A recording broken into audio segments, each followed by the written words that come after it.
Heard every week on the amateur radio bands all around the world, broadcast on low-power AM and FM stations all across the United States, and one of the first podcasts on the Internet. We are This Week in Amateur Radio, the worldwide premier amateur radio and technology news magazine and bulletin service of the air. Here are the stories for release around the earth as we come to air with edition number 1406 of This Week in Amateur Radio. The ARRL is encouraging amateurs to start planning now for Ham Radio Open House during April and the coming of World Amateur Radio Day on April 18th. The Radio Society of Great Britain releases new band plans. The ARRL is mourning the loss of Sharon Tarantula, DX Awards manager. The BBC shortwave service launches its crisis service to the people of Iran on several frequencies. A U.S. military base in Texas issues a warning of the potential interference to GPS systems in the local area. The FCC deletes 4 obsolete Part 97 rules as they were just published in the Federal Register. Amateur radio license plates are poised for approval in the state of New Hampshire. SpaceX grounds its Falcon 9 rocket. Remember the radio comedy program WKRP in Cincinnati? Well, those call letters are now up for grabs. We will have the details. Amazon gets approval to launch 4,500 low Earth orbit satellites for its competing service to Starlink. Meanwhile, SpaceX is looking for approval to launch a total of 1 million LEO satellites. The ARRL joins America 250 as a supporting partner for the nation's 250th anniversary. And digital or paper, which is better? An amateur radio club has a unique answer, and we will tell you the story coming up in this week's report. These headline stories will come to you in a moment along with this week's special features. We'll visit with Bruce Page, KK5DO, and get an update from AMSAT and what's new with all of those amateur satellites in orbit.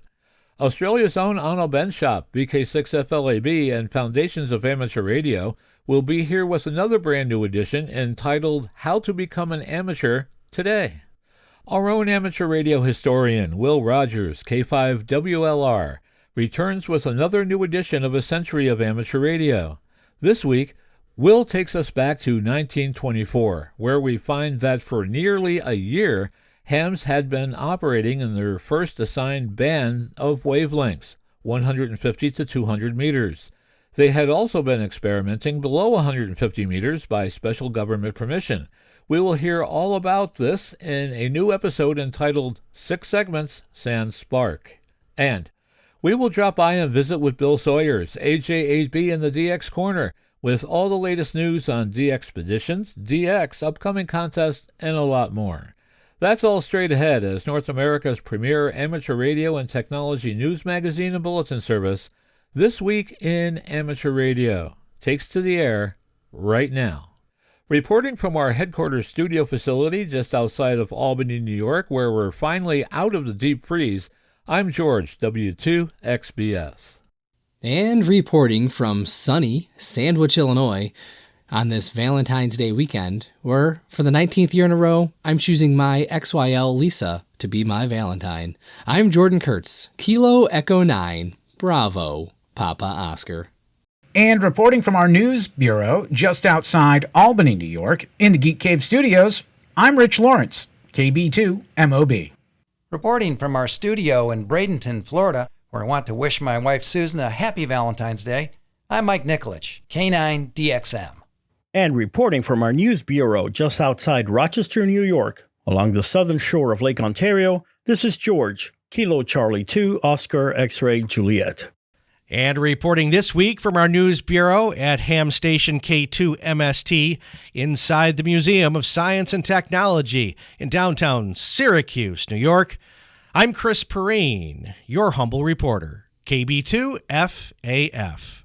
And reporting from our remote news bureau in frigid Naugatuck, Connecticut, I'm Steve Sawyer, K1FRC. And reporting from our Troy, New York News Bureau, which seems like it's becoming a glacier, I'm Eric, Kilo Delta 2, Romeo Juliet X-Ray. And reporting from our amateur radio outpost in the Catskill Mountains of upstate New York, where hopefully the temperature will crawl above freezing for a few days this week. I'm Don Hulick, K2ATJ. And reporting from our news bureau in Fayetteville, Arkansas, where winter seems to be out to lunch of late, I'm Will Rogers, K5WLR, knowing winter can return anytime. Hello, everyone. Before we get into this week's newscast, I'd like to tell everyone that This Week in Amateur Radio now has its own Discord server. That's right, a place online where we can discuss everything technology and amateur radio. So join us. Just go to Discord on your computer or download the Discord app on your portable device and search for TWIAR or This Week in Amateur Radio. We look forward to seeing you on the new This Week in Amateur Radio Discord server. Leading off our news this week, it's the year of the club, and the second annual ARRL Ham Radio Open House event in April offers a chance to show off your club's high-tech gear and skills to your community. John Ross, KD8IDJ, is here to tell us all the details in this special report from League headquarters. ARRL is encouraging radio clubs and schools to help promote amateur radio science and technology by opening your stations to the public with an open house during the month of April. In addition, groups are encouraged to set up in public places or conduct outdoor activities such as a Parks on the Air POTA activation or satellite contact. The event is built around World Amateur Radio Day, Saturday, April 18th, but your open house may be scheduled at any point in the month. Ham Radio Open House is intended to highlight the amateur radio service for its development and practice of the latest radio communications and technology, and as a hands-on pathway into science, technology, engineering, and mathematics, STEM fields, for the next generation. This is a chance to not only shape the conversation about modern ham radio, but also to show how it serves as a stepping stone and test bed for many young people pursuing STEM education and future high-tech careers. As ARRL CEO David Minster, NA2AA, writes in his March QST editorial, the notions of hams sitting in Grandpa's basement listening to tube radios is quickly dispelled when visitors see a modern transceiver and computer being used to work the world. World Amateur Radio Day, held on April 18th this year, is celebrated worldwide by radio amateurs and their national associations, which are organized as member societies of the International Amateur Radio Union, IARU. It was on this day in 1925 that IARU was formed in Paris. American Radio Relay League, ARRL co-founder Hiram Percy Maxim, was its first president. The first ham radio open house event last year was tied to IARU's centennial celebrations. This year's activity is part of ARRL's Year of the Club theme. Look for resources to help organize and promote the event soon, including an interactive ham radio open house locator. All details are at arrl.org. I'm John Ross, KD8IDJ. Clubs are encouraged to showcase the latest digital modes, such as FT8 using WSJTX or other digital modes. This could be a great opportunity to explore new areas of amateur radio and demonstrate how the service is at the cutting edge of electrical engineering. Imagine your open house visitors seeing a software-defined radio waterfall display and then hearing what the signal they see on the screen sounds like and seeing the message it contains. Here are just a few ways to participate in and promote World Amateur Radio Day. Get a station on the air. Create your own personal event to talk about amateur radio to others, including family and friends.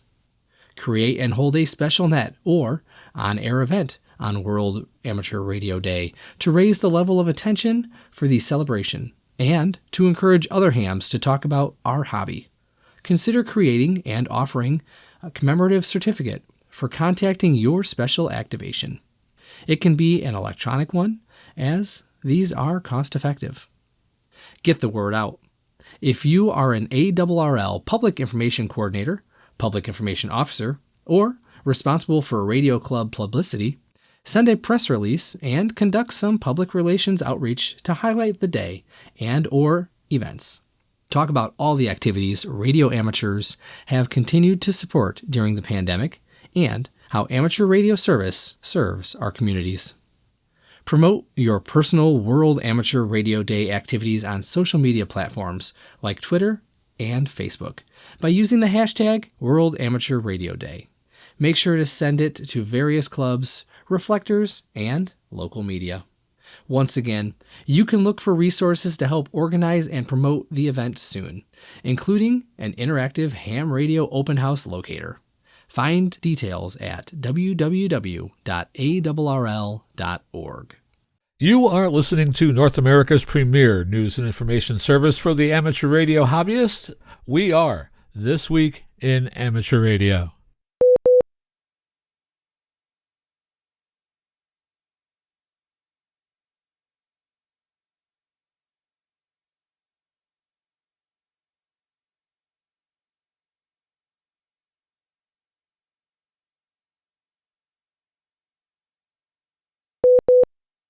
The Radio Society of Great Britain 2026 band plans were published in the recently released February 2026 edition of RADCOM and are now also available at rsgb.org/bandplans.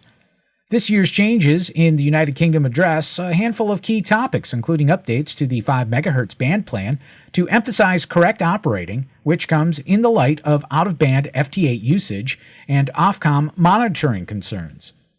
Updates at 50 MHz have been made to accommodate new repeater inputs, which use a wider 1 MHz split, easing the implementation of their duplex filters.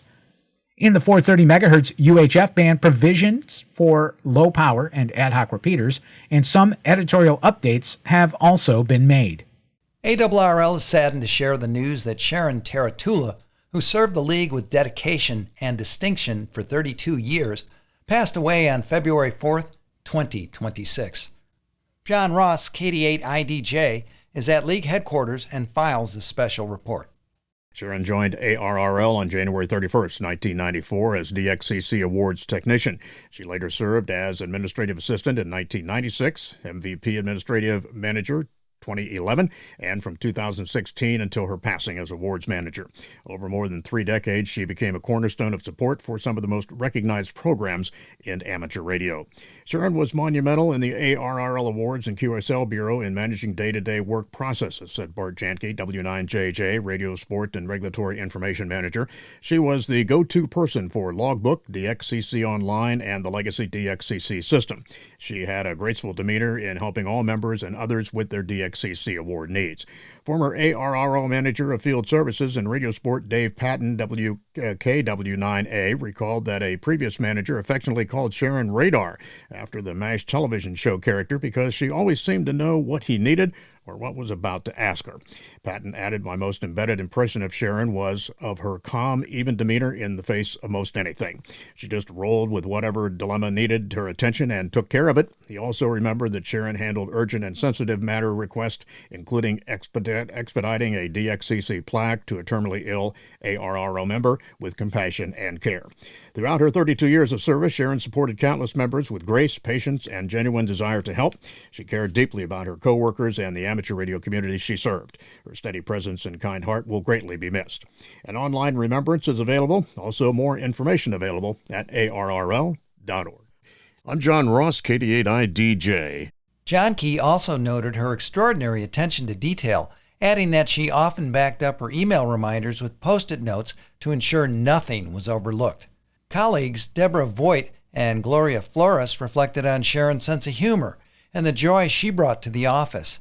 "I will never forget her laugh," said production coordinator Margie Burgoyne, W1MRG. "She laughed with her entire soul."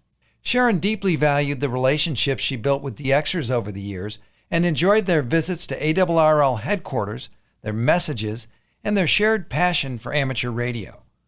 Her outlook reflected her resilience and practicality.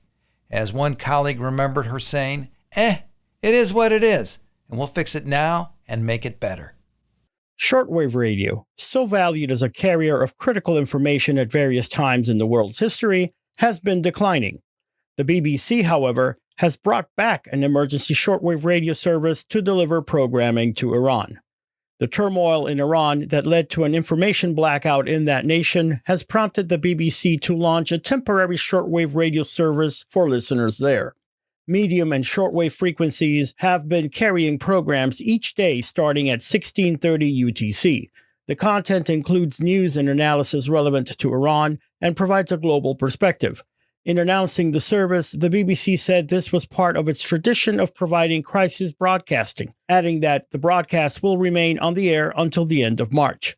Half-hour programming is broadcast starting at 1630 hours UTC on both 702 kHz and 9465 kHz, and repeated starting at 1800 hours UTC on both 702 kHz and 5935 kHz. People in or near Central Texas who rely on Global Positioning Systems, or GPS, received a warning from the U.S. military base at Fort Hood that wide-ranging GPS tests there might cause interference with their own personal device. Farmers, pilots, smartphone users, and anyone else who relies on GPS to get from here to there have been paying close attention to the alert from the U.S. military base at Fort Hood. The announcement said that throughout February, the region including Dallas, Houston, San Antonio, and even Oklahoma City could experience interference and disruptions. The final rounds of testing are to be held February 13 and 14 from 3 to 5 a.m. local time, and resuming nightly from February 15th through the 22nd. The final testing period is February 23rd through the 27th. The Federal Communications Commission in October 2025 adopted a report and order to delete almost 400 obsolete rules pertaining to its wireless services. As previously reported by ARRL, among the deletions were 4 in Part 97 that govern the amateur radio service. ARRL reports that the notice of the report and order has now been published in the Federal Register. The following 4 Part 97 provisions are now deleted as of February 10, 2026. Part 97.27. This provision is duplicative of a statutory provision related to the FCC's right to modify station licenses. Part 97.29. This provision specified an obsolete procedure to replace paper licenses. ARRL proposed deleting this section in comments filed earlier this year. Part 97.315, Subpart B, Paragraph 2. This obsolete provision grandfathered HF amplifiers purchased before April 28, 1978, by an amateur radio operator for use at that operator's station, and grandfathered those manufactured before April 28, 1978, for which a marketing waiver was issued. Part 97.521, Subpart B and Appendix 2. This rule and appendix relate to obsolete VEC regions. Amateur radio operators in New Hampshire are eagerly awaiting the passage of a measure by their state lawmakers to create a new vanity license plate type for motor vehicles that clearly identifies the owner of the vehicle to be an amateur radio operator. A public hearing was held last month on the House bill, which would authorize the creation of vanity license plates and decals that identify amateur radio operators by their Federal Communications Commission call sign. If the owner chooses not to display their call sign, they may use a standard issue plate featuring a lightning bolt symbol to indicate their status as a licensed amateur radio operator. If lawmakers approve the bill, it would still need the signature of Governor Kelly Ayotte before becoming law. Governor Ayotte has shown support of ham radio, proclaiming June of last year Amateur Radio Month in recognition of radio operators' important roles in public service and emergency communications. The Federal Communication Commission said Tuesday it approved Amazon's request to deploy 4,500 satellites, expanding the company's planned constellation as advised to compete with Elon Musk's SpaceX. The FCC approval brings the size of Amazon's planned constellation of low Earth orbit satellites to roughly 7,700 satellites. The company has sent up more than 150 satellites since April, using a variety of rocket launch providers. Amazon has said its goal is to begin providing satellite internet through its service called LEO later this year. The project was announced in 2019. Amazon's next set of satellites are its second generation of the orbital systems, and they will operate at altitudes of up to 400 miles, according to the notice. The additional satellites would add support for more frequency bands and extends LEO's geographic regions. The FCC said Amazon must launch 50% of the approved satellites by February 10, 2032, and the remaining half by February 10, 2035. Amazon is working to meet a separate deadline imposed by the FCC to deploy 1,600 of its first-generation satellites before July 2026. Late last month, the company asked the agency to extend the cutoff to July 2028 or waive the deadline altogether. The FCC hasn't ruled yet on the request. The company blamed delays beyond its control, including a near-term shortage of rockets to lift the satellites into orbit, on its likely inability to meet the deadline. LEO is producing satellites considerably faster than others can launch them, the company wrote. The company has invested $10 billion to stand up its Internet from Space service. LEO is poised to rival SpaceX's Starlink, which has more than 9,000 satellites in orbit and roughly 9 million customers. Amazon expects to spend $1 billion more on its LEO constellation this year as it deploys more satellites, the company said last week in its quarterly report. Amazon Finance Chief Brian Olszewski said the company has more than 20 launches planned in 2026 and more than 30 in 2027. The next LEO mission is set for later this week, when the aeronautic space rocket will fling another 32 satellites into orbit. Amazon has booked 17 other missions with the French company. You're listening to North America's premier amateur radio and technology news magazine of the air. We are This Week in Amateur Radio, distributed worldwide at twiar.net.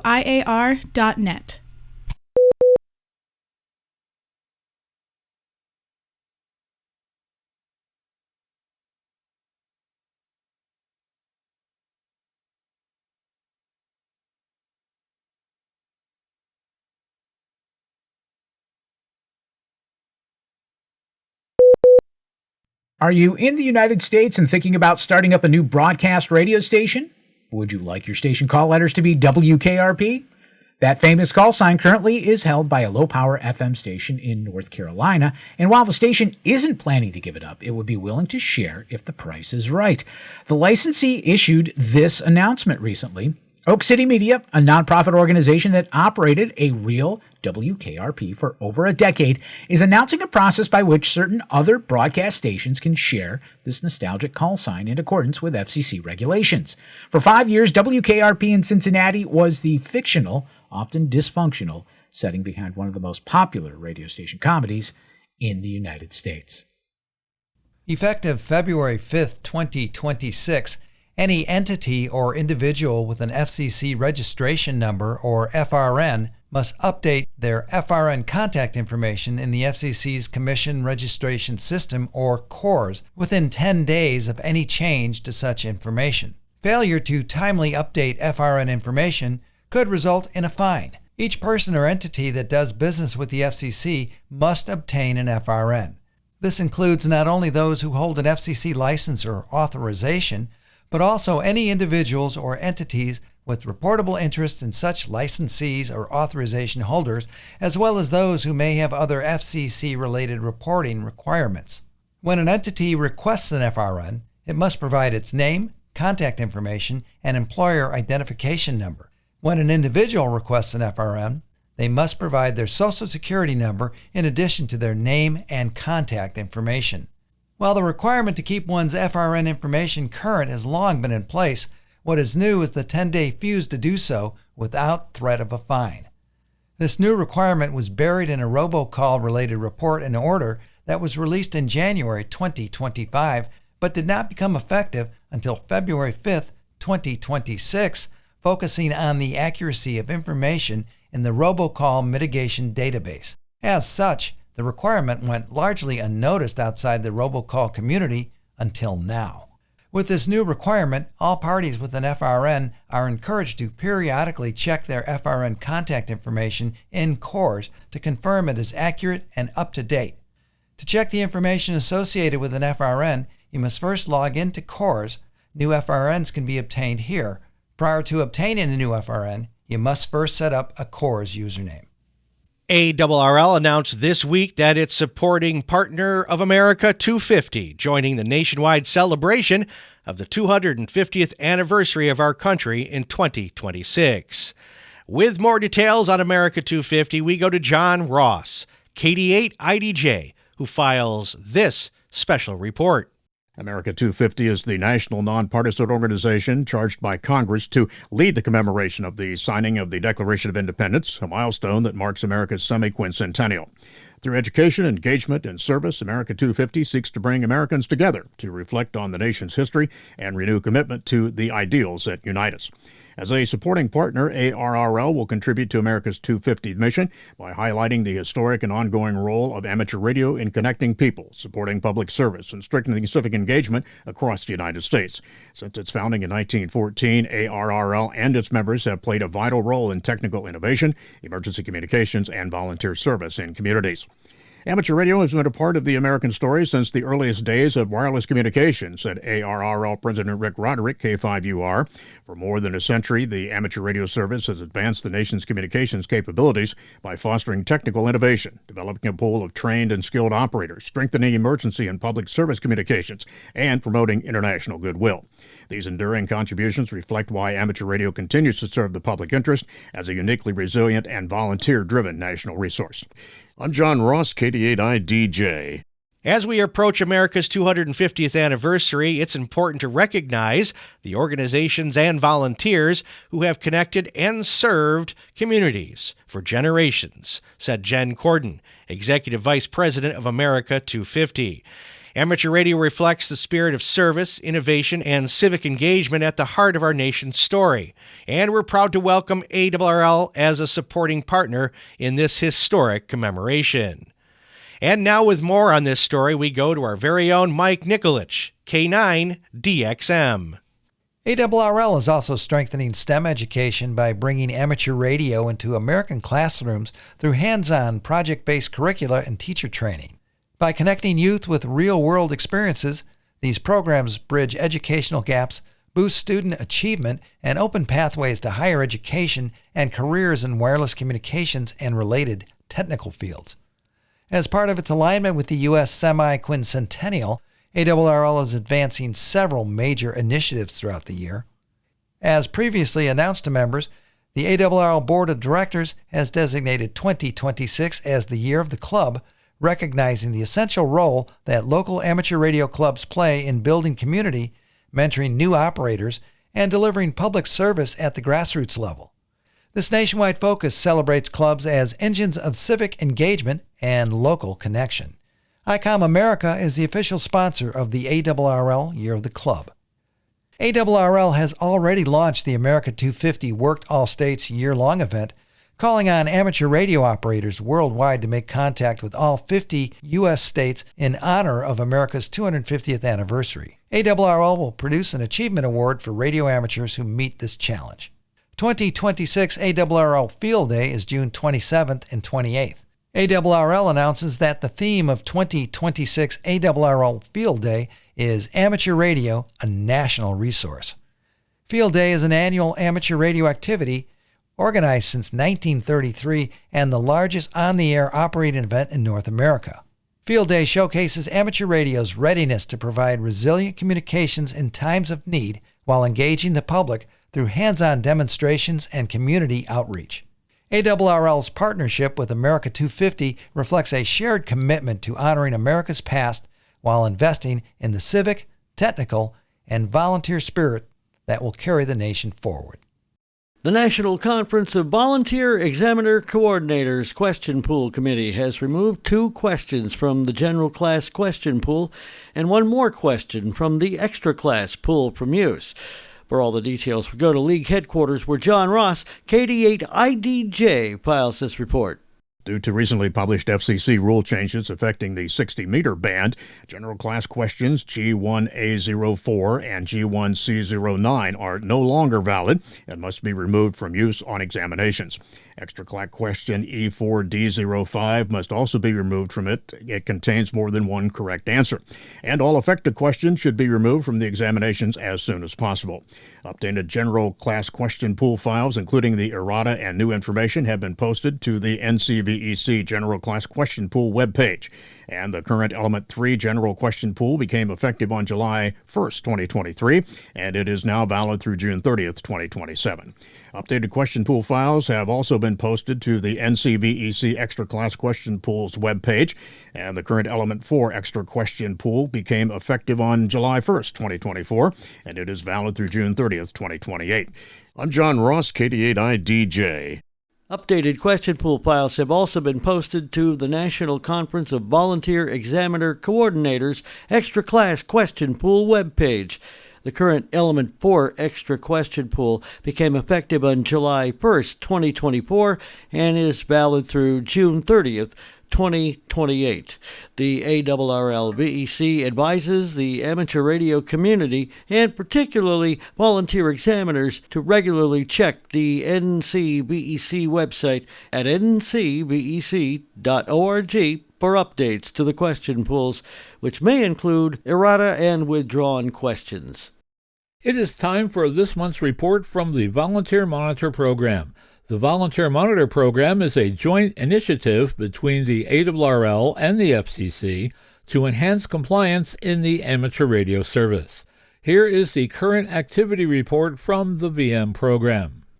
2 technician operators in Texas and 1 each in California, Arkansas, and Florida were issued advisories concerning 20-meter FT8 operation, a band on which technicians have no privileges. Operators in North Carolina and Tennessee were issued advisories regarding improperly wide signals on 3.927 MHz. Section 97.307, Subpart A of the Commission's rules states, "No amateur station transmission shall occupy more bandwidth than necessary for the information rate and emission type being transmitted, in accordance with good amateur practice." Operators in Washington, Oregon, and California were issued advisories regarding single sideband operation on 7.299 MHz, too close to the band edge. An operator in Florida was issued an advisory for operation with an expired license. An operator in Maine was issued an advisory concerning his disregard of a directive from a local repeater owner to stop using the repeater. The FCC not only expects but requires a repeater owner to maintain control of their machines and will enforce such stay-off letters. The FCC requested assistance in a public safety case near McAllen, Texas, and an unlicensed operation case in California. Information was provided to the FCC in both, but no action was taken due to the FCC closure. The totals for monitoring for this month were 1,511 hours on HF frequencies and 1,575 hours on VHF frequencies and above, for a total of 3,090 hours. We thank Volunteer Monitor Program Administrator Riley Hollingsworth, K4ZDH, for this month's report. You are listening to This Week in Amateur Radio, available as an on-demand stream from Spotify, Deezer, and wherever podcasts are available.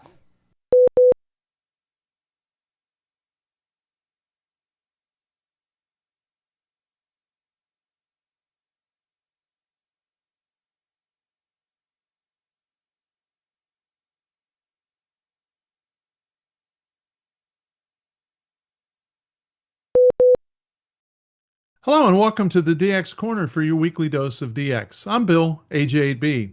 Let's start with an operating reminder.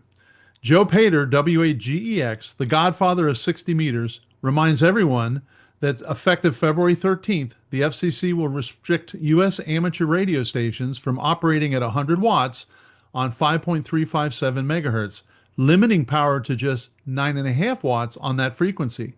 To continue operating at 100 watts, many USDXers will move their FT8 activity to a new frequency, 5.371.5 megahertz, effective the same date. Operators are encouraged to inform friends, club members, and relevant news outlets about this change to ensure a smooth transition. While many other countries will continue using the original frequency, it is important to notify anyone planning de-expeditions of the U.S. that the shift will be to 5.371.5 megahertz. And again, that comes from the godfather of 60 meters, W8GEX. Thanks, Joe. The following DX information comes from Bernie, W3UR, editor of the Daily DX, the Weekly DX, and the How's DX column in QST. If you would like a free 2-week trial of the Daily DX, your only source of real-time DX information, just do what several listeners have done and drop me a note at thedxmentor@gmail.com. I'll take care of it. Well, we're moving closer to a couple of key de-expeditions, and I'd like to bring you up to date. The first is Sable Island, Charlie Yankee 0 Sierra. Lee, WW2DX, reports that he is in the final testing stage on the 1296 EME equipment and antennas. He reports that there is a problem with the rotor, and he's currently troubleshooting it. Lee is excited about being able to work 1296 from such a needed location as Sable Island. He is also testing the 6-meter Yagi and getting it ready for transport.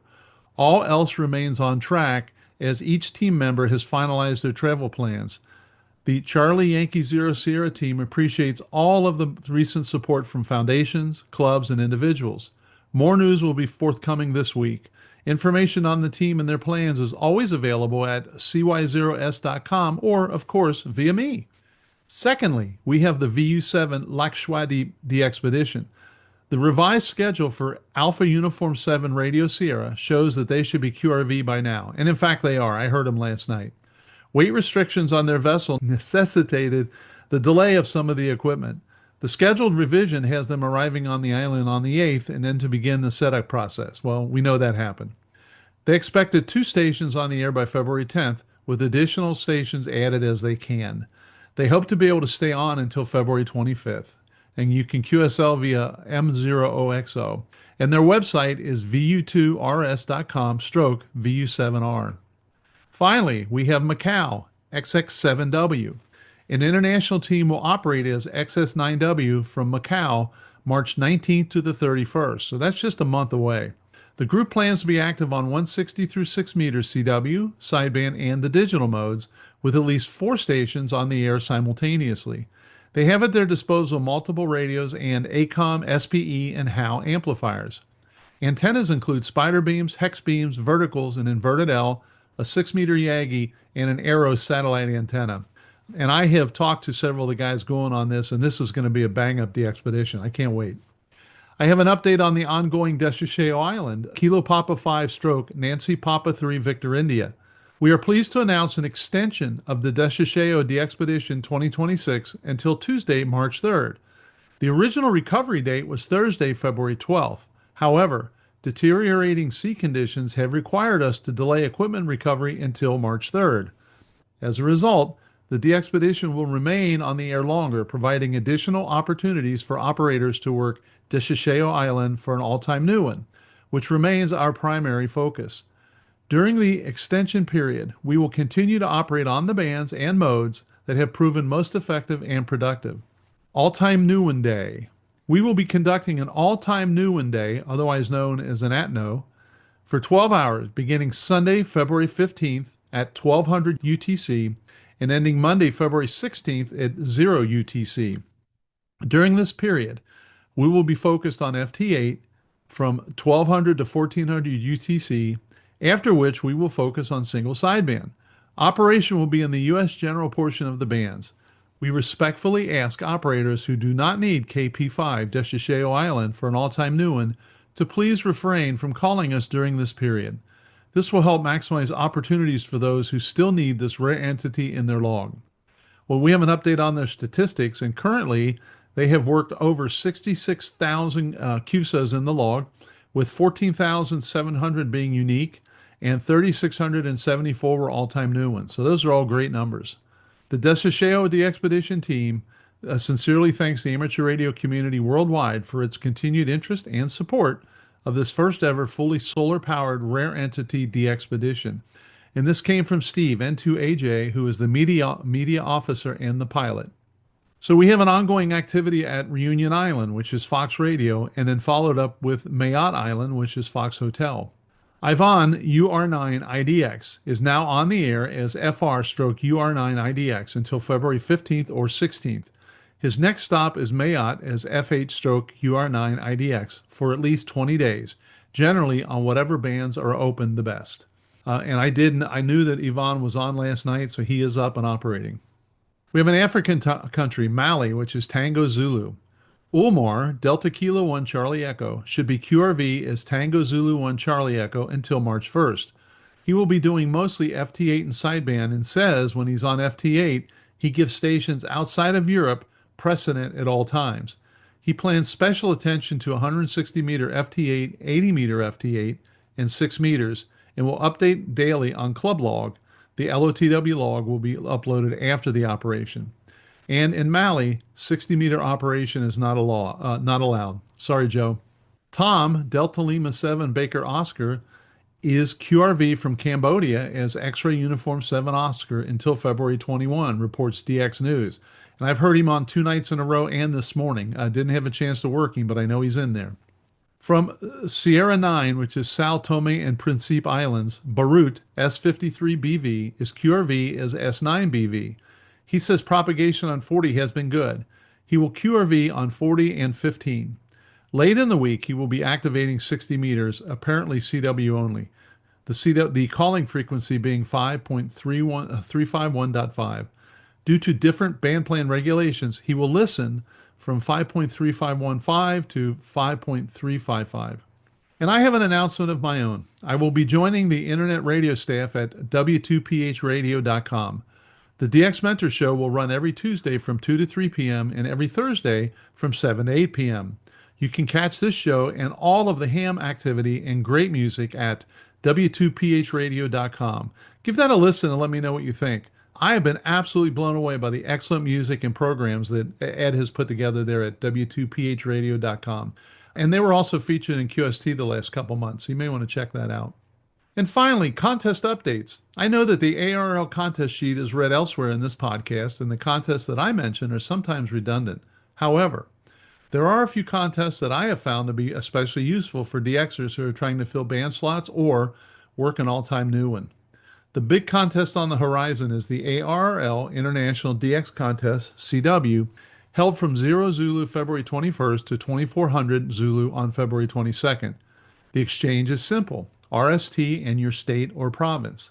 The contest objective is to encourage W and VE stations to expand knowledge of DX propagation on the HF and medium frequency bands, improve operating skills, and improve station capability by creating a competition in which DX stations may only contact W or VE stations.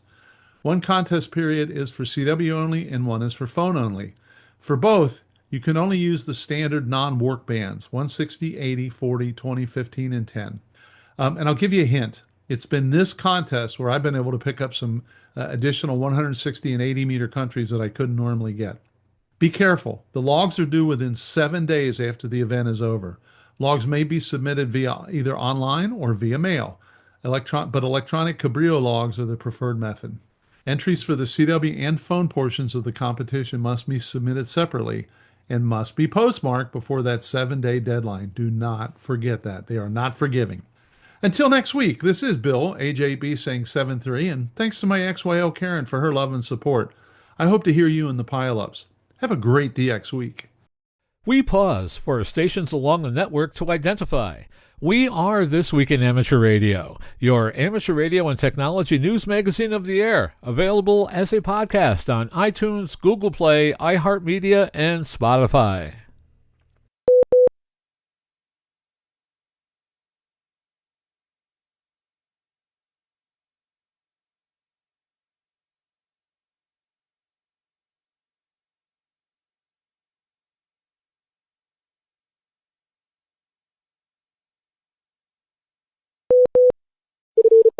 Foundations of Amateur Radio. The other day, a fellow amateur revealed that they qualified for membership of the QWCA, the Quarter Century Wireless Association, twice over. There may have been some innocent whistling involved. During the ensuing discussion, it emerged that it all started with a crystal radio set built together with Dad, which triggered a whole lot of memories and made me consider just how you'd get into the hobby of amateur radio today. I think it's important to notice that amateur radio is a hobby. There are public service and emergency communication aspects to the experience, but it's essentially a hobby. It's supposed to be fun. I'm mentioning this because that might get obfuscated when I tell you that in order to actually be a radio amateur, you need a license. This license is required Because when you transmit, radio waves don't know about international borders, don't know about interference, don't know about priorities and other aspects of our deeply interconnected world. Think of it as a way to formalize your responsibilities. Note that I said, when you transmit. You don't need an amateur radio license to listen, which you can do right now, using all manner of online tools in your web browser. WebSDR, Kiwi SDR, and Shortwave Listener are useful search terms if you're inclined. Getting an amateur license is not difficult. There are many amateurs who were licensed as a teenager, or even younger. It sets you up for life, and amateur radio license in hand, you can start transmitting on dedicated amateur frequencies, or so-called bands. A license is required in every country, and how that specifically happens in your country will require that you do a little research. Most countries have a so-called peak body, an association that represents amateur radio to their government. It's a good place to start. In Australia, where I live, it's called the Wireless Institute of Australia, or WIA. In the United States, it's the ARRL. The UK, it's called the RSGB. Searching for amateur radio peak body and your country should get you there. If you're stumped, your National Telecommunications Regulator is often another good place to find information. Ultimately, you'll be obtaining your amateur license from them anyway, even if they don't actually run courses and exams, though some do. Essentially, what you're looking for is where you need to go to get an amateur license and what's involved. As far as I know, most of this infrastructure is run by volunteers, fellow radio amateurs, even if there's a fee involved. You should also know that amateur licenses generally come in different flavours or levels. For example, in Australia there's currently 3 levels of license: Foundation, Standard and Advanced. The USA has Technician, General and Extra. The UK has Foundation, Intermediate and Full. The Netherlands has Novice and Full. In other words, what it's called and how many levels there are is country dependent, as are their requirements. I'll also mention that whatever license level you pursue, it's your hobby. You get to decide if, how and when you look for more responsibilities with a higher level of license. It might surprise you to know that I hold the basic foundation license in Australia. I've held it since 2010. So far, I've yet to have a need to pursue anything further, despite regular encouragement to upgrade to a real license. You do you. It's your hobby. Some countries allow all of this to happen online. Others require that you use pen and ink in person in a dedicated classroom and everything in between. If you are hard of hearing, blind, or unable to physically attend, there are often specific tools and processes available to help you. Make sure you ask. As an aside, I will mention that, as in life, there are people in this community who are less than welcoming and will go out of their way to be obnoxious, obstructionist, or worse.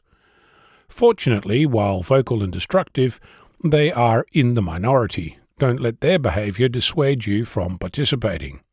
You'll find amateurs all over the planet who will welcome you into the community with open arms. There are thousands of local amateur clubs, online resources, and of course potentially a couple of million radio amateurs at the other end of your antenna. It's important to understand that the journey into amateur radio is different for everyone. For many long-term amateurs, the experience came from a family member or neighbour. While that route still exists, it's much less common as an introduction as it used to be.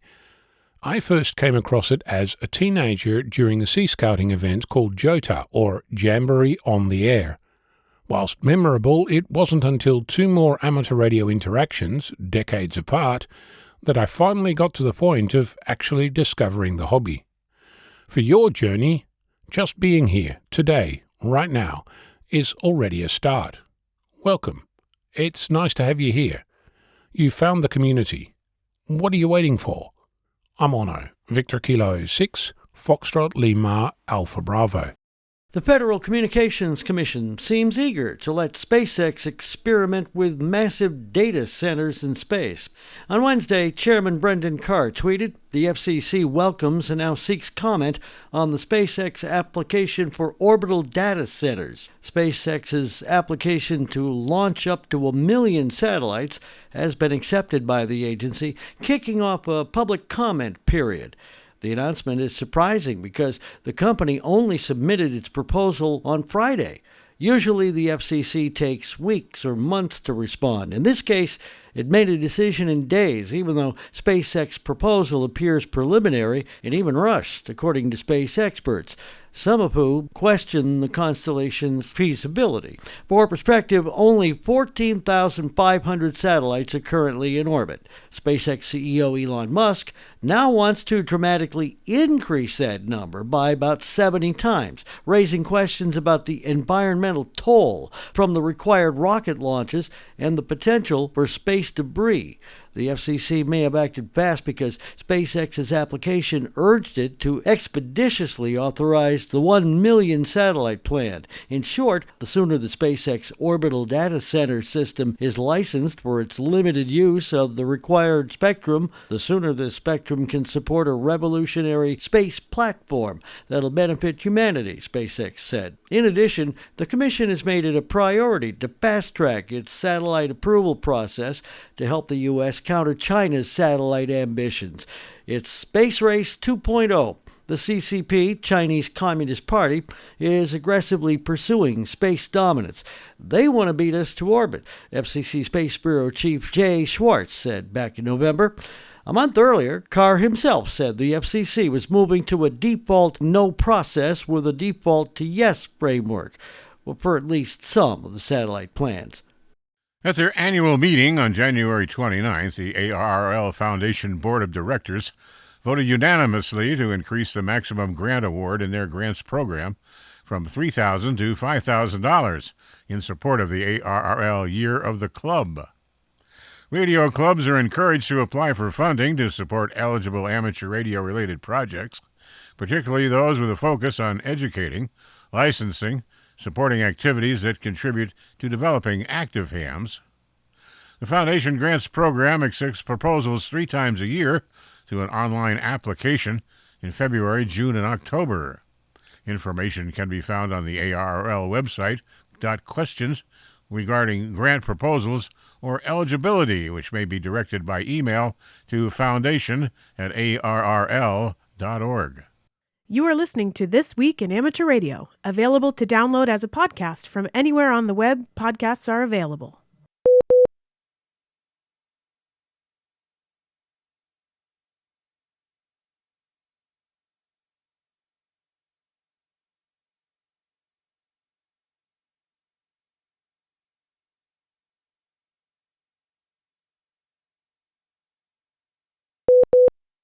FUJI Oscar 29, or JAS-2, will soon enter a season of orbits in full sunlight, making it once again available for worldwide use. JAS-2 was successfully launched on August 17 of 1996. It orbits the Earth in a polar orbit at 1,300 kilometers in altitude in a time of 112 minutes. The inclination is 98 degrees. The transmission power of the beacon is 100 milliwatts. The transponder is 1 watt. The linear transponder downlink is from 435.800 MHz through 435.900 MHz upper sideband and CW, with an uplink of 145.900 MHz through 146.00 MHz lower sideband and CW. The CW beacon frequency is 435.795 MHz. Designated as FUJI Oscar 29 after achieving orbit, JAS-2 has long been one of the most popular and most useful linear satellites available to radio amateurs. However, as the satellite approaches 30 years of age, its batteries have long since failed. It only continues to operate while the sun is illuminating its solar panel. On March 9, FO-29 will begin orbiting in full sunlight without periodic eclipses. In mid-February, the duration of the shadow decreases from about 20 minutes to about 1 minute a day. Therefore, FO-29's transmitter may suddenly come to life unexpectedly. Amateurs are encouraged to monitor the satellite and to update its activity on the AMSAT Oscar satellite status page. Please enjoy using Fuji Oscar 29 while it remains available. SpaceX has temporarily grounded its workhorse Falcon 9 rocket, which is slated to launch 4 astronauts next week. A Falcon 9 delivered 25 of SpaceX's Starlink satellites into low Earth orbit as planned on Monday, February 2nd. But after deploying the payloads, the rocket's upper stage failed to perform its deorbit burn, which was designed to bring it down for controlled destruction in Earth's atmosphere. The Falcon 9 is the world's busiest rocket by far. It launched a record-breaking 165 times in 2025 and already has 14 liftoffs under its belt this year. The rocket is incredibly reliable, too. All of last year's missions were successful, and just a single one, a Starlink launch on March 3rd, experienced a significant anomaly.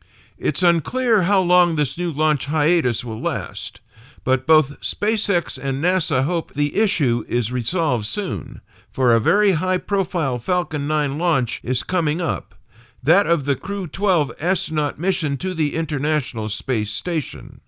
Crew 12 is scheduled to include NASA astronauts Jack Hathaway, KJ-5NIV, and Jessica Meir, as well as French astronaut Sophie Adenot, KJ-5LTN, and Russian cosmonaut Oleg Artemyev. Their SpaceX Dragon capsule has been scheduled for launch atop a Falcon 9 rocket on February 11th. Bruce Page, KK5DO, is here now with this week's AMSAT report. Bruce? Thanks, John. As we noted several weeks ago, FO-29 should be approaching full illumination from the sun. The satellite is now almost 30 years old, so the batteries do not hold enough charge to keep it operational while in eclipse. Between now and March 9th, when it comes into full sunlight, you can expect times of periodic eclipses from 20 minutes down to 1 minute. After that, it will be in full sunlight. This means the satellite may come to life unexpectedly and be operational. If you hear it become operational, feel free to use the transponder. You can also go to AMSAT.org website, hover over Satellite Resources, and click on Current Satellite Status. You will see if others have heard the satellite and if it is working. If you would like to give this linear satellite a try, the uplink is 145.900 MHz through 146.00, lower sideband or CW. The downlink is 435.800 MHz through 435.900 USB or CW. If you're interested in listening to the beacon, it is CW on 435.795 MHz. This is Bruce Page, KK5DO. Back to you, John. And thanks, Bruce, for that report. It is time for this week's close-up look at the solar weather forecast and the terrestrial propagation forecast. Solar activity reached moderate levels early this week. The strongest event was an M1.4 flare observed on February 11th in region 4366. This region also produced 9 C-class flares this week. Region 4373 produced a C1.8 flare on February 11th. This region displayed some minor area growth. Region 4369 and 4371 exhibited some minor decay. The other spotted regions remained unchanged. New region 4375 was numbered. A small loop structure near S22W80 erupted around February 10th. Around the same time, a large filament lifted off and disappeared from Gong H alpha imagery. Between fate features in disk imagery and a data gap in stereo coronagraph imagery, it is difficult to determine whether the filament is superimposed over the earlier eruption or largely fell back down to the sun. Analysis of the coronagraph structure indicates there is no Earth-directed component. However, there is the potential for interaction between the eruption and the co-rotating interaction region ahead of an anticipated high-speed stream, which may cause the CIR to become compressed and arrive later than under ambient conditions. Solar activity is expected to be at low levels through February 14th. Probability for M-class flares dropped to a slight chance on February 12th through the 14th, with a slight chance for X-class flares of R3 or greater on February 12th as region 4366 continues to rotate behind the western limb.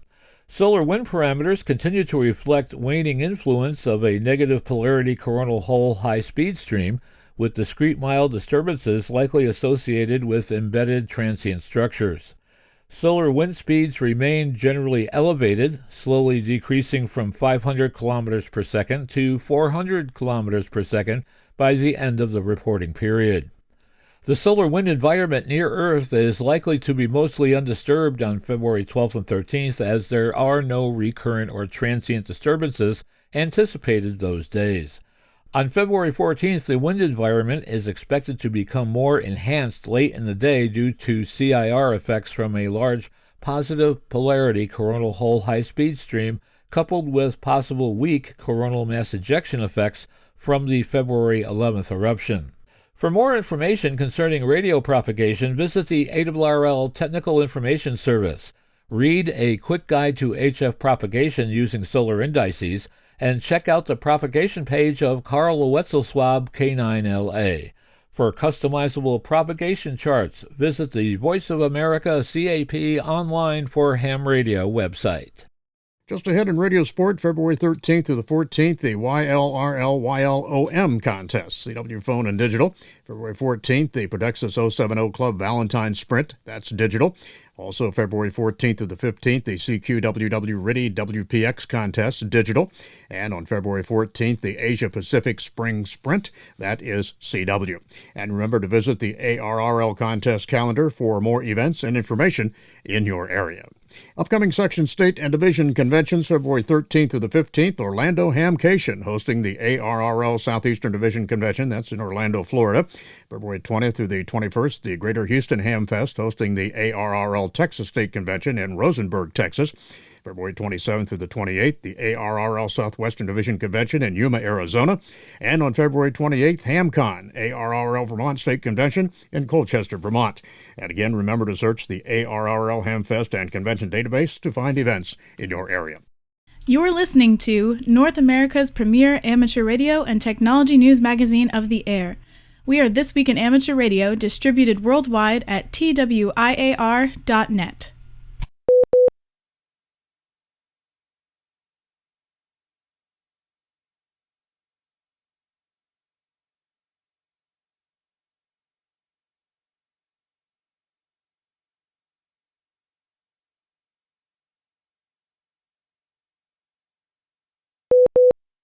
Welcome to the 51st segment of Ham Radio History, a century of amateur radio, Ham's organizations, events, inventions. I'm Will Rogers, K5WLR. With appreciation to Chris Cadella, W2PA, for his permission for us to use his website for these segments, we bring you this next chapter of Ham Radio History. 6 segments sans spark. For nearly a year, hams had been operating in their first assigned band of wavelengths, 150 to 200 meters. They had also been experimenting below 150 meters by special government permission, dramatically demonstrating the effectiveness of the short waves with the first transatlantic two-way contacts, and marking the birth of international amateur radio. But why, they wondered, had the government designated the spectrum below 150 meters as reserved? Clearly, that was a temporary state of affairs. What would come next for the short waves, which hams had proved were not as useless as the radio establishment had thought? The spring of 1924 brought a new radio bill to the House of Representatives Committee on Merchant, Marine, and Fisheries, the legislative body still responsible for radio regulation and policy. Congressman Wallace H. White of Maine was again at the helm as sponsor and committee chairman. For additional information, refer back to the previous chapter, 22 in 22. This time it was not simply another modification of the aging and obsolete 1912 law, but an entirely new one designed to replace it. Still, the new bill was similar to the previous one carrying White's name in that it would eliminate technical details from the law itself and give the Secretary of Commerce authority over every aspect of radio law, including defining the classes of operation. Recognizing the rapid recent changes occurring in the radio art, the bill was intended to create a legal administrative skeleton that could survive unanticipated technologies yet to come, something the 1912 law could never have done, its major flaw. While amateurs had received firm support from the Secretary in the past, nothing in the current law would prevent future appointees from changing all that.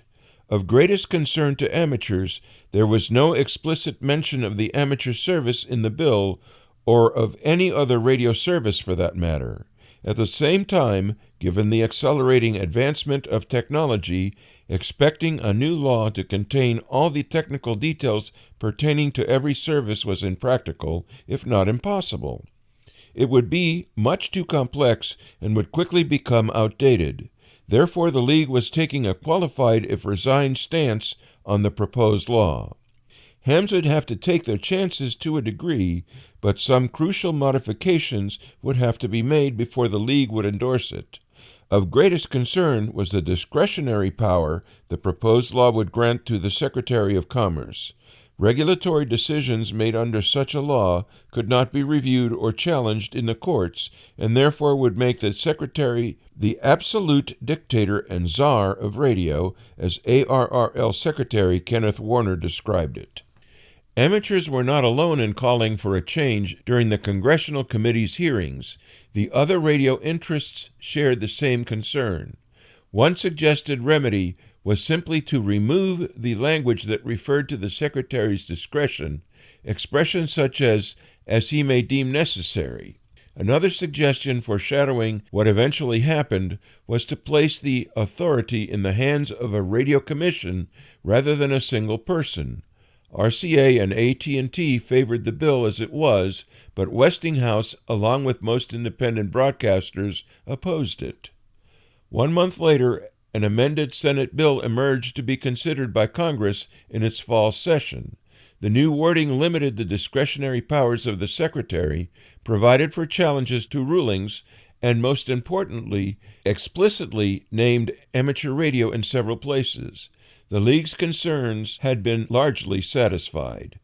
Elsewhere in the Senate, the Committee on Finance, perhaps wanting to be involved in the radio boom too, was considering a 10% tax on all radio equipment and parts that would affect all services including amateur radio.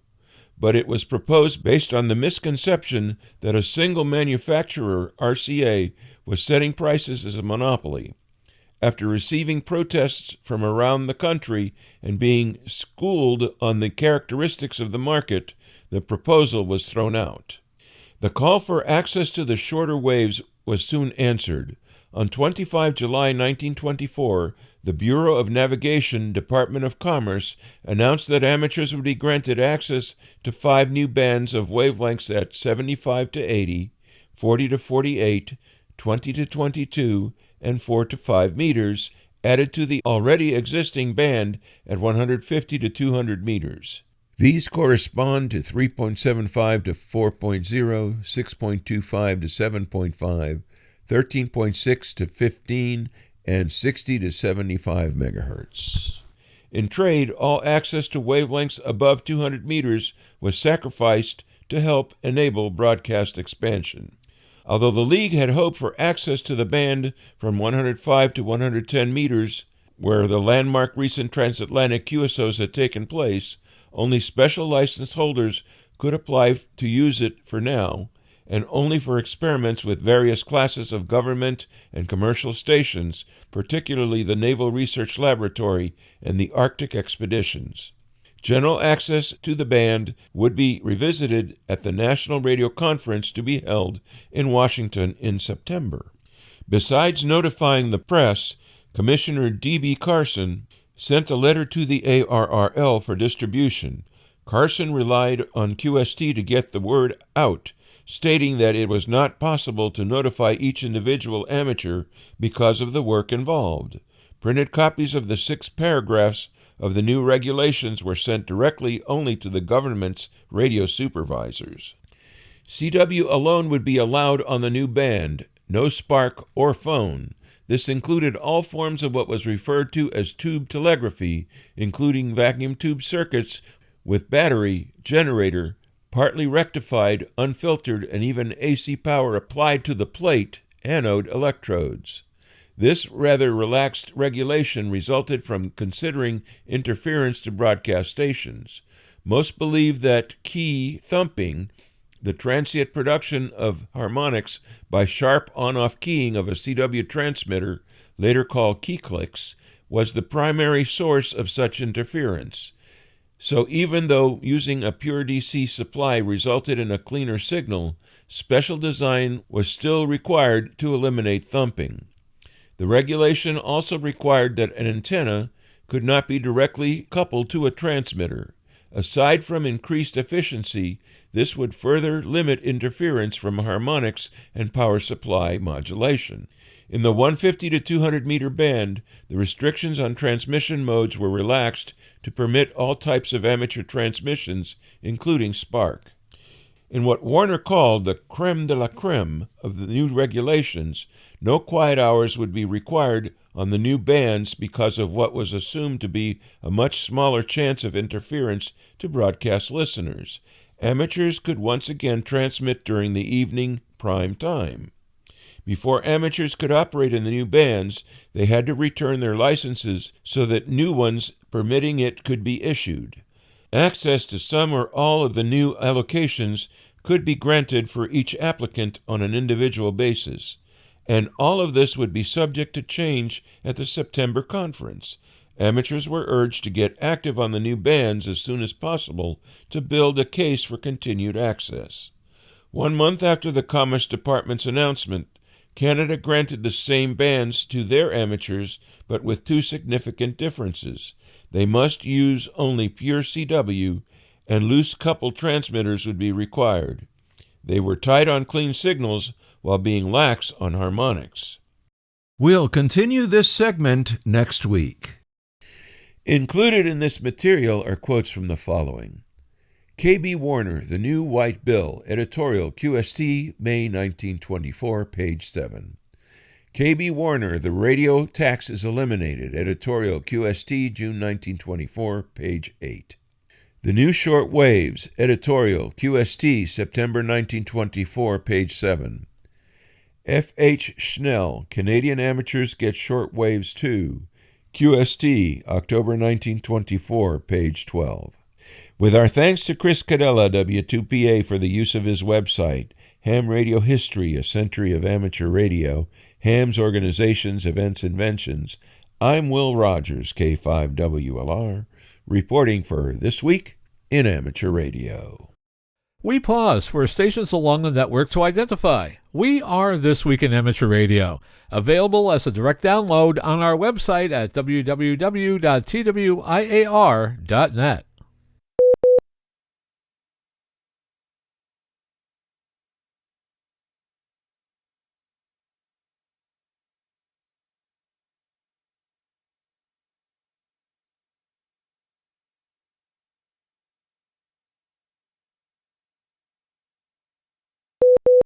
Kenya is set to make history in 2026 after being selected to host the amateur radio on the International Space Station program, a global initiative that enables the public to communicate live with astronauts aboard the International Space Station.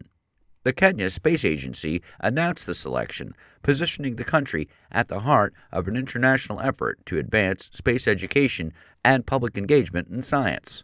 Kenya is the only African nation chosen for the 2026 ARIS cycle, a milestone expected to spark interest in science, technology, engineering, and mathematics, and inspire innovation across the country. According to the agency, the hosting window will run between July and December 2026. During this period, Kenyan students, professionals, and members of the public will take part in live radio sessions with astronauts on the ISS. Participants will have the opportunity to ask questions and receive real-time answers about daily life in orbit, scientific research conducted on board, and the realities of living and working in space. The Kenya Space Agency will oversee preparations for the event in collaboration with Pan-African Citizen Science e-Laboratory mentor and agency liaison Harold Safri. Planning efforts will include technical coordination, public outreach, and selection of participants, with an open call to be issued for interested individuals and institutions wishing to take part in the live ISS contacts. The 2026 AIRS program will offer Kenyans a rare opportunity to speak directly with astronauts aboard the ISS, marking a significant step in the country's engagement with global space initiatives and space education. As amateur radio experiences a post-pandemic surge in new licenses, a troubling trend has emerged. Online communities have become battlegrounds where real radio debates and equipment tribalism drive newcomers away from a hobby designed around experimentation and connection. Ham Radio Gizmos is tackling this challenge head-on with an innovative solution, a comedy podcast that makes learning fun again. The show centers on twin brothers Guy and Gus Wire, whose constant disagreements mirror the hobby's most heated debates. Guy champions modern software-defined radios, digital modes, and computer integration. Gus lives for vintage tube equipment, heavy iron, and radios that glow before they transmit. Their sibling rivalry becomes the vehicle for education, proving both approaches have merit, while reminding listeners that ham radio is big enough for everyone. Somewhere between firmware updates and heated forum arguments, we forgot that this hobby is supposed to be enjoyable, says Lee Love, N2LEE, creator of Ham Radio Gizmos. Guy and Gus exist to prove you can laugh at ourselves while learning that real radio is whatever gets you on the air. Region 1 of the International Amateur Radio Union has issued a clarification following reports of the prosecution of amateur radio operators in Belarus.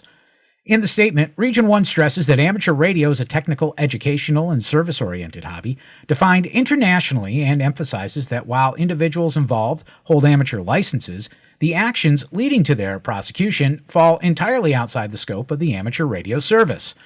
The clarification notes that an amateur radio license does not grant immunity from national laws and does not authorize use of equipment for activities that contravene the legal framework of a sovereign state, adding, "We believe the public narrative surrounding this case has been somewhat misplaced." Region 1 further states that it does not condone or support any actions by licensed operators that bypass legal requirements or violate the terms of their amateur license, and the situation is a matter for the relevant judicial systems. Speaking of Region 1, the 27th IARU Region 1 General Conference will take place in Vienna, Austria from September 19th to September 23rd, 2026. This is a major gathering for amateur radio in Region 1, bringing together member societies from across Europe, Africa, the Middle East, and Northeast Asia. It's where the International Amateur Radio Union Specialist Committees meet to agree and discuss regional policy and priorities, including matters like spectrum, band planning, and operating standards. The IARU represents the interest of the amateur radio service worldwide, including at the International Telecommunications Union, which works to protect and enhance our spectrum privileges. It is time for this week's edition of AMSAT Satellite Shorts from all over. And we only have one story this week, and that's NASA is no longer planning a February launch of the Artemis II mission after encountering hydrogen leaks during a fueling test of the Space Launch System. In a statement issued early on February 3rd, NASA said it completed a wet dress rehearsal for Artemis II, but determined the vehicle will not be ready to launch during the February window, which closes February 11th. Several other issues occurred during the test. A valve in Orion's hatch pressurization system was accidentally vented during closeout work, requiring additional time to repressurize the system. Unseasonably cold temperatures, which had already delayed the rehearsal by 2 days, caused further issues, including delays in tanking operations and problems with cameras and other pad equipment. NASA also reported intermittent audio dropouts in communications among ground teams. The next launch period for Artemis II runs from March 6th to the 11th, with 5 two-hour windows available. Another launch opportunity extends from April 1st through April 6th. Amateur radio operators worldwide will have an opportunity to honor the passengers and radio crew of the RMS Titanic. that sank in the early hours of April 15, 1912. The Spanish special event station Echo Golf 1912 Tango will be on the air from 0 hours UTC on April 10th, the date on which the Titanic set sail from Southampton, England, until 23:59 on April 15th, the date on which it sank after hitting an iceberg. The call sign is unique for this event. EG identifies Spain, 1912 signifies the year the ship sank, and T stands for Titanic. Radio station managers and telegraph operators Jack Phillips, Harold Bride, and Harold Cottam, who played a leading role in the telegraphic communications during the rescue, will also be honored, said Carlos Reboreda, Echo Alpha 1 Papa Juliet, president of the Unión Radio Vigoval Minor Amateur Radio Group, which is sponsoring the 2026 special event operation. All amateur radio operators are invited to participate. Bands used will be HF, VHF, UHF, and amateur radio satellites. All modes will be available with special emphasis on telegraphy. All stations that contact Echo Golf 1921 Tango using CW will receive a special QSL card. All other stations making contact on any frequency or mode can receive a confirmation via EQSL and Logbook of the World. On January 29, 2026, the Federal Communications Commission adopted a decision on control of FCC-related businesses by foreign adversaries. Under these rules, nearly every entity that is subject to FCC regulation would be subject to new ownership reporting requirements, including entities that do not regularly report ownership today, such as cable and satellite companies, entities holding FCC equipment authorizations, and entities with private radio licenses, like those used for communication in factories or office buildings or by fleet managers. Penalties for failing to comply with the reporting requirements could include fines and revocation of all licenses or other authorizations. The new rules require the disclosure of foreign adversary interests by entities with direct ties to foreign adversaries, such as those with a principal place of business in a foreign adversary nation, and those that have 10% or greater direct or indirect voting or equity interests held by foreign adversaries, entities under the control of foreign adversaries, or citizens of foreign adversaries. Under the rules, any of these interests presumptively constitutes control by the foreign adversary, even if an entity formally is not under formal control of the adversary. Foreign adversaries are those designated by the Department of Commerce. The current foreign adversaries are Cuba, Iran, North Korea, the People's Republic of China, Russia, and Nicolas Maduro, the deposed president of Venezuela. Entities that have interests described in the rules will be given an opportunity to rebut the presumption that they are under foreign adversary control. You're listening to America's premier amateur radio news magazine of the air. This Week in Amateur Radio.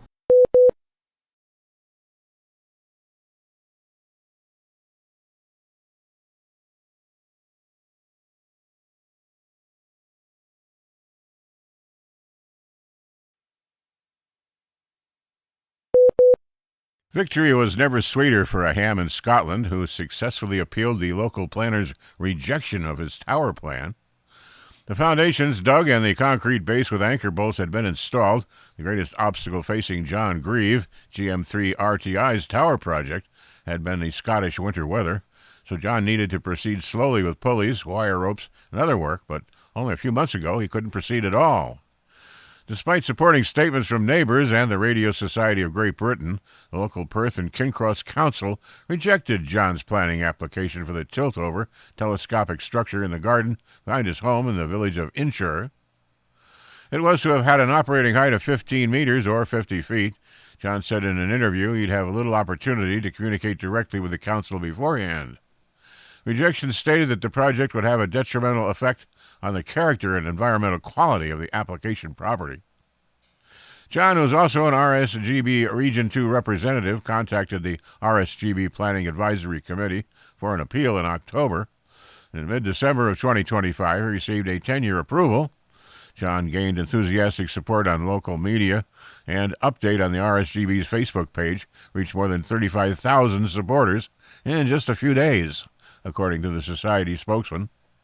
Now, if only John could similarly appeal against the Scottish winter weather. NASA has selected 34 volunteer organizations and individuals from around the world to help track the Orion spacecraft during the upcoming crewed Artemis II mission, which will carry 4 astronauts on a journey around the moon. The selected participants include commercial service providers, universities, government agencies, nonprofit organizations, and individual amateur radio operators, reflecting a broad international collaboration supporting humanity's return to deep space. While NASA's Near Space Network and Deep Space Network will provide primary communications and navigation support, the volunteers will passively track radio signals transmitted by Orion during its approximately 10-day mission. Participants were chosen from proposals submitted in August 2025.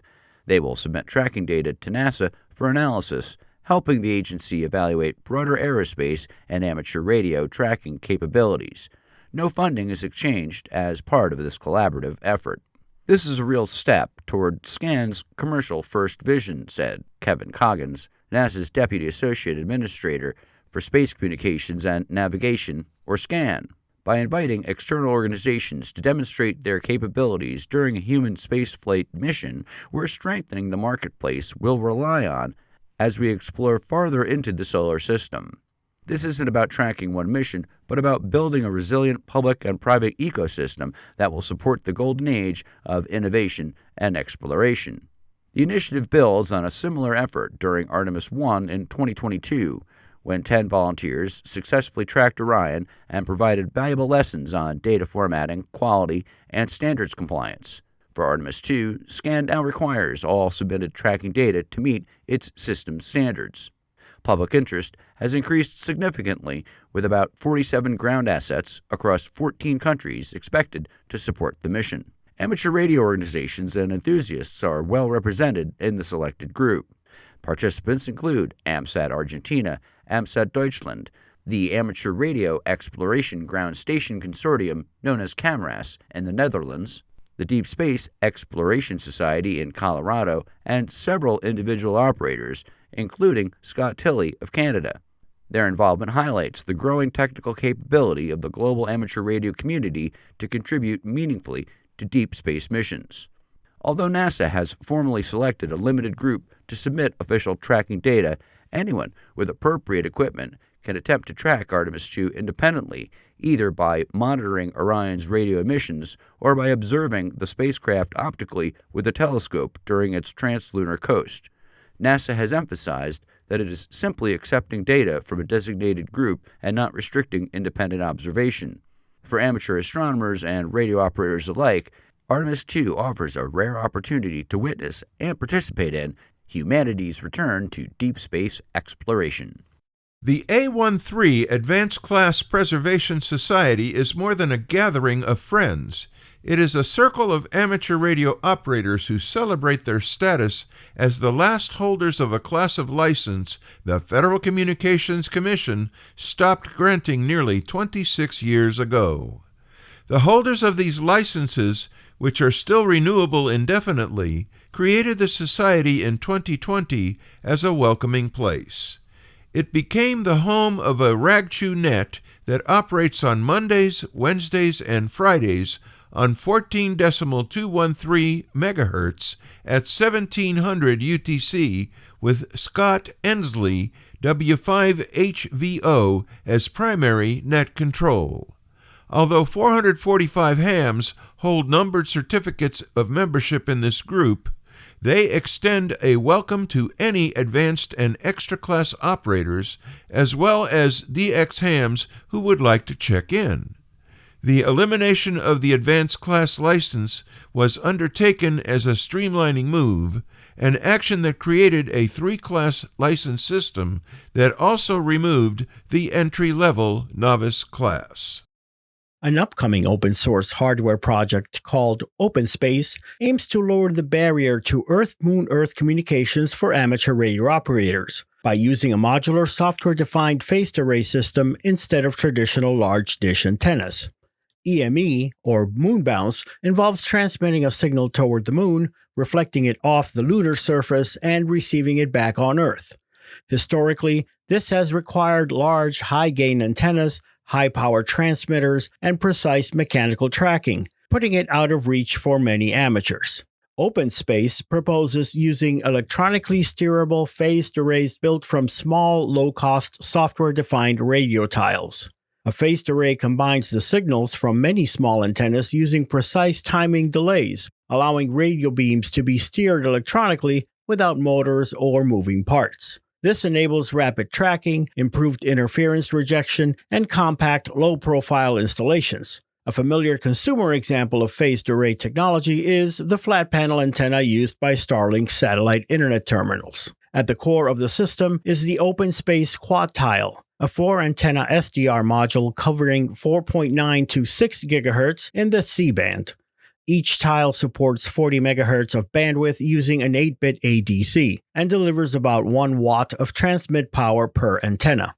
The tiles can operate as standalone 4x4 MIMO SDRs for RF experimentation, direction finding, or digital communications, or they can be combined into larger phased array structures. Multiple tiles can be assembled into phased arrays using a modular lattice frame. The mini starter array consists of 18 tiles, totaling 72 antennas. It is expected to provide roughly 34 dBi of gain, about 52.6 dBW of EIRP, and up to 60 degrees of electronic beam steering.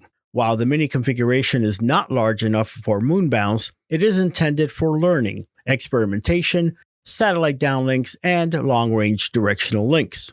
For full EME capability, OpenSpace proposes the Moon Array, built from 60 tiles and 240 antennas in a 1-meter wide aperture. This configuration is expected to deliver around 39.3 dBi of gain and 63.1 dBW of EIRP, making moonbound experiments feasible. Additional planned applications include radio astronomy, RF imaging, and advanced phased array research. The OpenSpace hardware has not yet been released, but the project website lists March 2026 as the expected shipping date. The developers note that the system is not intended for radar applications due to export control restrictions. Those interested can sign up on the OpenSpace website to receive email updates when the hardware becomes available. We pause for stations along the network to identify. We are This Week in Amateur Radio, available as a stream to your favorite digital device on Spotify, TuneIn.com, Overcast, iHeartMedia, and wherever you download your podcasts.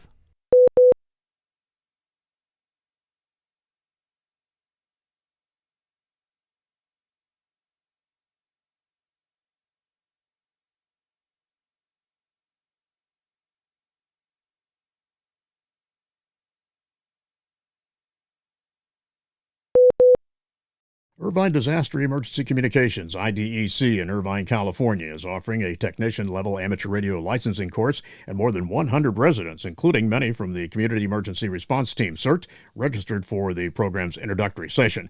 Over 80 participants attended the initial in-person orientation, and 65 have formally enrolled in the guided online training course as they continue towards earning their FCC technician class license. The 8-week course is designed for individuals with little or no prior technical background. Instruction covers amateur radio rules and regulations, operating practices, basic electronics, radio theory, and safety. And the program combines structured self-study using hamradioprep.com with weekly instructor-led Zoom review sessions, in-person classroom meetings featuring equipment and demonstrations, and a final in-person examination session. IDEC members serve as instructors and mentors throughout the course, providing guidance, answering questions, and introducing participants to the role that amateur radio plays in local emergency response and public service. Additional information about IDEC and future training opportunities is available at n6ipd.org or by email idec@cityofirvine.org. Some new elements have been introduced into the Radio Society of Great Britain's annual construction competition. As in previous years, the RSGB's construction competition has 6 categories which emphasize the hands-on building and designing of projects, activities that are rooted deeply in ham radio.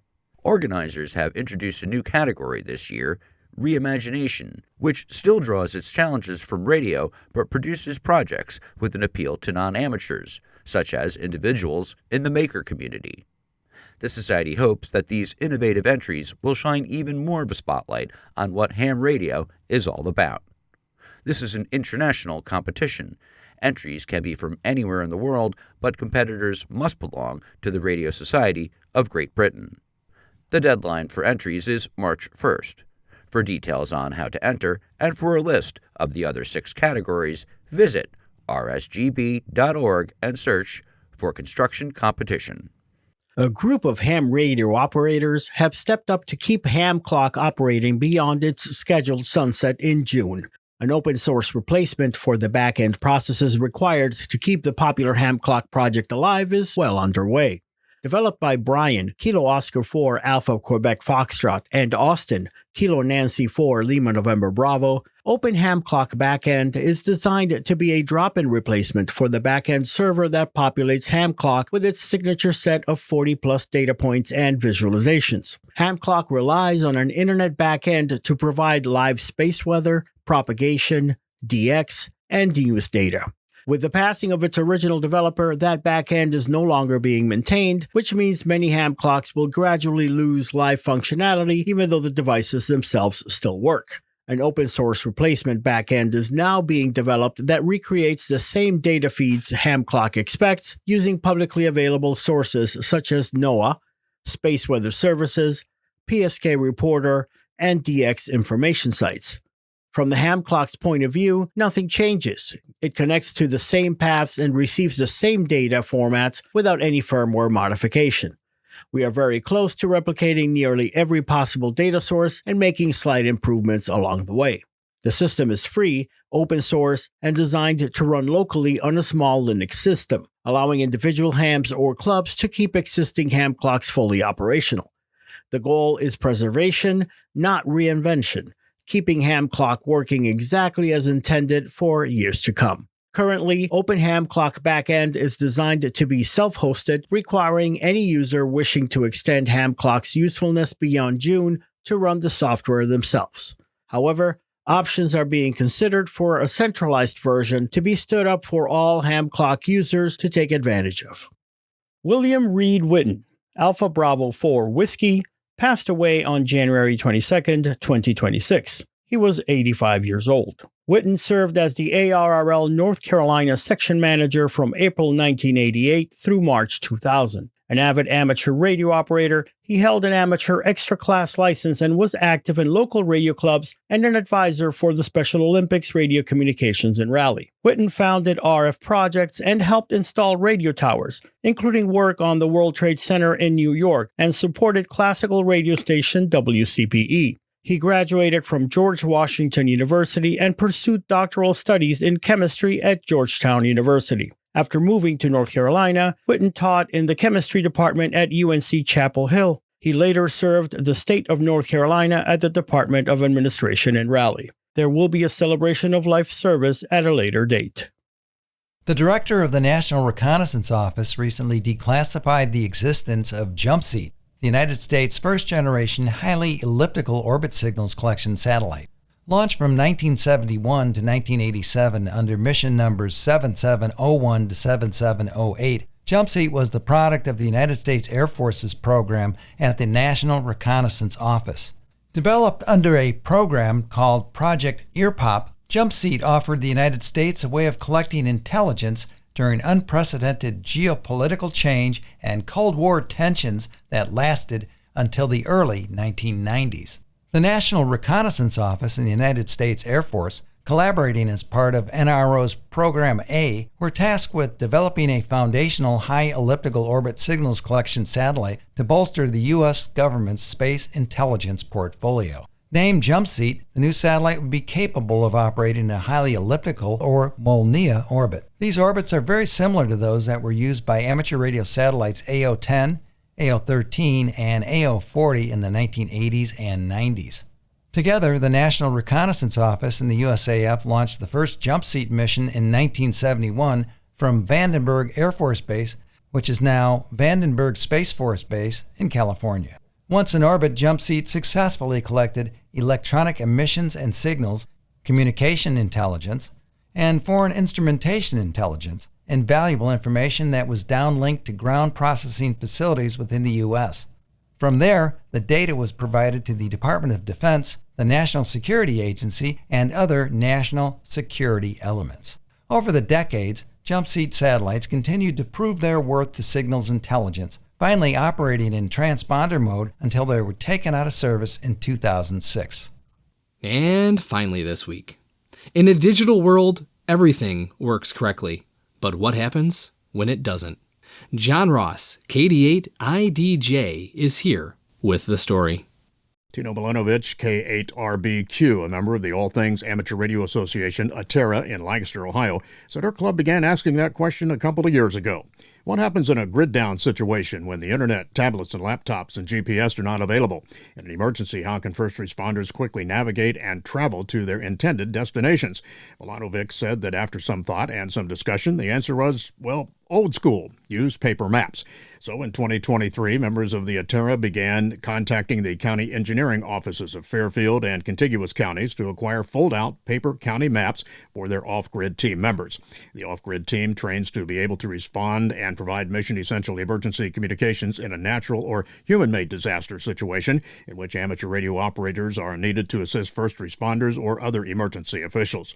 The intent of having the paper maps was to ensure that team members could travel to an incident scene even if the power grid or internet were down and there were no GPS coordinates available. The idea blossomed, and the announcement fell from all Fairfield County emergency responders that they may also need paper maps when they travel in and out of the county or when providing mutual aid to other departments. So the Map Packs project was created. County engineer offices in the area were contacted and all generously donated a large quantity of paper maps for the Map Packs project. Once all of the maps were acquired, ATERA members assembled the Map Packs. The maps were compiled into sets and placed in a 9.5 by 12.5 inch water-resistant mesh zipper pouch provided for and paid for by donations from the members, said Milanovic. Feedback has been very positive. Fairfield County Sheriff Alex Lapp posted on the department's Facebook page, these map packs contain folded paper maps of Fairfield County and all of the adjacent counties. These maps are very helpful in the event of a modern technology and when it should fail. ATERA provided enough maps for all patrol vehicles and detectives. Milanovic recommended that amateur radio clubs and operators may want to consider replicating this Map Packs project for their communities. I'm John Ross, KD8IDJ. If your club would like more information regarding the Map Packs project, contact ATARA at president@ATARA-W8ATR.FUN. You are listening to This Week in Amateur Radio, available to download as a podcast from anywhere on the web podcasts are available.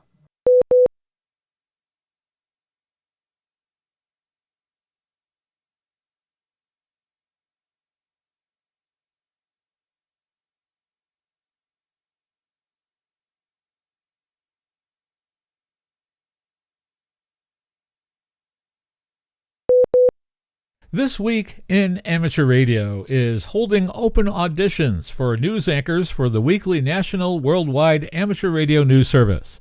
If you have a good radio voice and can reliably read provided news copy, we are looking for you.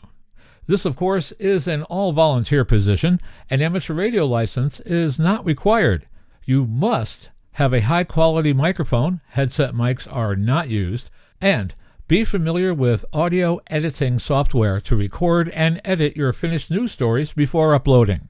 If you would like to try out for a weekly or bi-weekly anchor position with North America's premier amateur radio news on air and podcast, please send an email to our producer, George, W2XBS. You can include a sample MP3 of yourself reading news copy sent as an attachment to W2XBS77@gmail.com. That's whiskey, the number 2, X-ray Bravo Sierra 77@gmail.com. Be sure and use Anchor Audition in the subject line. Please include your phone number and a good window of time for a callback to discuss your submission and our operating logistics to see if This Week in Amateur Radio is a good fit for you. We hope to hear from you soon. This Week in Amateur Radio is heard on nets and repeaters around the country and around the world, on great repeater systems like WA3 PBD repeater system, On Thursday evenings at 7:30 p.m. on 146.730 and 223.940, covering all of Pittsburgh, Pennsylvania, and beyond. Many of the news and information items heard in this edition of This Week in Amateur Radio have been provided by the American Radio Relay League, the ARRL Audio News Service, and the ARRL Letter, AMSAT, the Radio Amateurs of Canada, the Shortwave Listening Post, the Federal Communications Commission, the Radio Society of Great Britain, and Ofcom, the South African Radio League, the International Amateur Radio Union, the Wireless Institute of Australia and the Australian Communications and Media Authority, the New Zealand Association of Radio Transmitters, the Amateur Radio Newsline, the Rain Hamcast, Eric Guth, 4Z1UG and QSO Today, QRZ.com, the International Telecommunications Union, the 425DX News, Parks on the Air, and the Soda Reflector, and various news sources on the Internet. With special thanks to all our weekly news sources and to you, our listeners, that wraps up this edition of This Week in Amateur Radio. If you'd like to write to us, you can find everything you need, including archive editions of the news service, at our website at twiar.net. And now, for all of us at This Week in Amateur Radio headquarters and our news team around the world, this is Chris Perrine, KB2FAF, wishing you a 73.